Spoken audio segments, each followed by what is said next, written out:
Procurando por garrafas recicláveis em uma lata de lixo, Joana notou um grupo de jovens.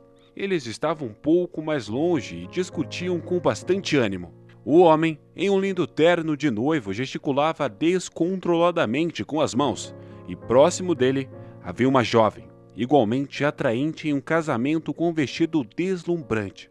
Essas são algumas pessoas de sorte. Joana pensou, inclinando a cabeça para o lado. A sem-teto continua sua busca, enquanto o pensamento obsessivo continuava girando em sua cabeça.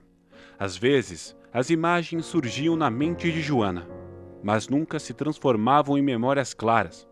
Era mais como reflexos que logo eram cobertos com o balançar da água.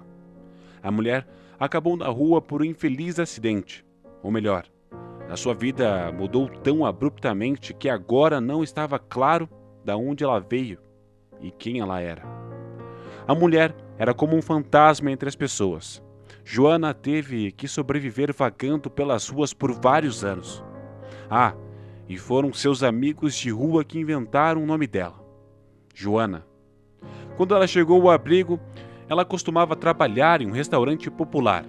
Então, uma vez ela foi expulsa de lá sem receber nenhum dinheiro. Eles até pegaram seus documentos e ameaçaram que se Joana fosse à polícia, só iria se meter em mais encrencas.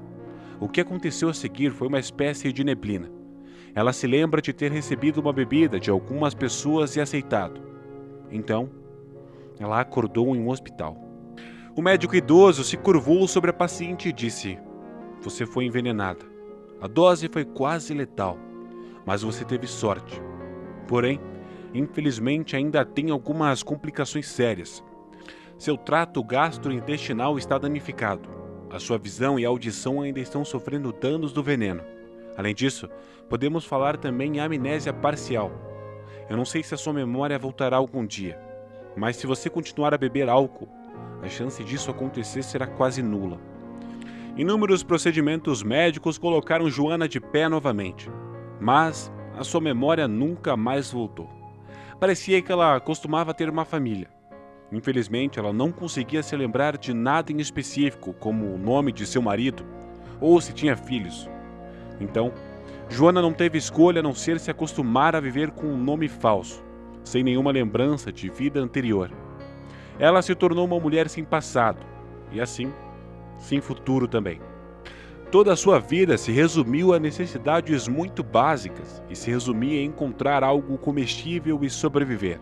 Depois de terminar a sua rotina diária de procurar recicláveis na lata de lixo, a moradora de rua olhou para os jovens mais uma vez e foi até o ponto de reciclagem que ela tinha que chegar antes de fechar para trocar o dinheiro. Ela gastaria em alguns alimentos básicos, tudo que era suficiente para um pouco de pão e talvez um pouco de queijo. Após ter ido para o abrigo, Joana imediatamente disse ao líder do sem-teto: "Aqui, Rodrigo, isso é tudo que eu tenho para hoje. Eu peguei alguns pães." "Muito bem, vai descansar. A sopa do Júlio está cozinhando, então logo ficará pronto." Rodrigo disse olhando o conteúdo da sacola que Joana trouxe e algumas notas em suas mãos. Em resposta, Joana foi até Júlio e silenciosamente entregou a ele chocolates. "Isso é para você. Economizei algum dinheiro e achei que fosse gostar." "Obrigado, querida. Você é tão doce. O que eu faria sem você?" O homem sorriu e passou a mão pelos cabelos cheios de Joana. Júlio estava preparando o jantar em uma fogueira e um pouco da fumaça ia para a chaminé improvisada. Mas a maior parte enchia a sala, fazendo com que todos parecessem estar realizando algum tipo de ritual. Mas os sem-teto estavam acostumados, porque a fumaça quente ainda estava melhor do que o ar frio. Júlio serviu a sopa em xícaras para ele e para seu amigo, e sentou-se ao lado de Joana. "Por que você está tão triste? É porque você não conseguiu dinheiro suficiente?" "Não, é que eu vi um casal de recém-casados felizes hoje. Isso me fez sentir pena de mim mesma. No fim, me sinto em um pântano, onde eu só afundo e não consigo escapar." "Toma sopa, Joana. Você provavelmente está com fome. Isso te deixa preocupada demais. Apenas viva a sua vida e talvez você se lembre do seu passado em algum momento." O homem respondeu e a mulher apenas encolheu os ombros. Não sei. Eu gostaria de me lembrar pelo menos de algo e depois o resto se encaixaria. Cicatrizes doendo de novo e Joana franziu a testa levemente, colocando a mão na bochecha. Os noivos cumprimentaram seus convidados e então se dirigiram para o passeio. Depois da sessão de fotos pelo parque, o noivo sugeriu ir ver seus pais. Só um minuto. Preciso lembrá-los de algo. Me diga que você ainda não está brava com eles. Desviando o olhar para o lado, Eliana respondeu com moderação. Não, querido. Águas passadas. É só que a maneira que eles reagiram às suas decisões simplesmente me chocou. E eu sei que seus pais são contra o nosso casamento. Ricardo pediu ao motorista para parar perto do restaurante. Ok, vamos tomar uma bebida primeiro. Para ser sincero, eu também não entendo a minha família. Mas você sabe que eles são bem opinativos e espero que esteja tudo indo bem hoje. Eu tô tão cansado de todo o planejamento do casamento que eu pensei que fosse enlouquecer. Mas parece que eu consegui manter a minha sanidade. Agora podemos finalmente obter a nossa certidão de casamento. Eu tô tão orgulhosa de você, meu amor. Eliana sorriu, apesar do fato de que o seu relacionamento com os pais do noivo era muito tenso. A mãe de Ricardo não aprovou a escolha de seu filho, e ela não se conteve em expressar a sua opinião. Ricardo, casamentos nunca são felizes. Você precisa escolher uma mulher da sua posição social. E o pai de Ricardo compartilhou a opinião da esposa. Até disse que não iria ao casamento deles. Contudo, Ricardo conseguiu mudar a opinião de seus pais sobre isso. Depois, tomando o coquetel, cada um dos noivos foi até os pais do noivo. Chegaram 20 minutos depois. Enquanto Eliana ainda estava sentada na sala, tentando manter a calma, Ricardo estava conversando baixinho com a sua mãe na cozinha. Eu vou ficar bem, filho. Seu pai e eu preparamos um presente para você. Eu tenho certeza de que você vai se lembrar para sempre e você não tem que nos agradecer. É do fundo dos nossos corações e com certeza vai ajudar a criar um clima. A senhora Leal disse olhando na direção da nora. Ricardo não perguntou o que era. Não se importou em ser surpreendido. A tensão diminuiu um pouco quando a mãe do noivo pediu à nora uma conversa privada na cozinha. Como você pode ver, nós não somos pobres e Ricardo é o nosso único filho. Então, queremos que ele tenha uma família feliz e um casamento sólido. A sogra iniciou a conversa assim. A pobre mulher pensou que agora seria repreendida novamente. Mas, desta vez, a senhora Leal continuou gentilmente. Decidimos não interferir mais na sua família. Eu não irei mais esconder o fato de que não gostamos de você no início, pois estávamos preocupados que você só se importasse com o dinheiro de Ricardo. Mas percebemos que, com o passar do tempo, você é uma pessoa tão boa. Então não se preocupe. Não vamos interferir no casamento. Além disso, decidimos convidar uma excelente musicista para se apresentar na festa. Você vai gostar dela. Os noivos entraram no carro novamente e foram se arrumar para a festa. A senhora Leal chamou seu marido e sussurrou algo em seu ouvido. A julgar pela expressão no rosto do marido, ele ficou realmente surpreso. Aparentemente ele não concordava com o plano de sua esposa, mas não se atreveu a contradizê-la. Depois do jantar, Joana decidiu tirar uma soneca, mas, de repente, alguém a empurrou para o lado e disse: Ei, amiga, parece que você conseguiu um emprego paralelo. Eles estão procurando alguma musicista. E você tinha me dito que poderia cantar. Talvez possa ganhar algum dinheiro. Senhor, quem estaria me procurando por uma musicista sem teto? A mulher pensou saindo do abrigo. Então, diante dela apareceu um par de pessoas inteligentes e bem vestidas. Bom, vocês precisam de uma cantora?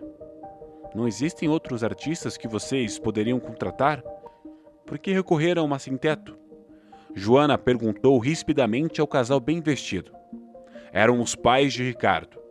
E esse foi o presente que eles decidiram dar aos noivos.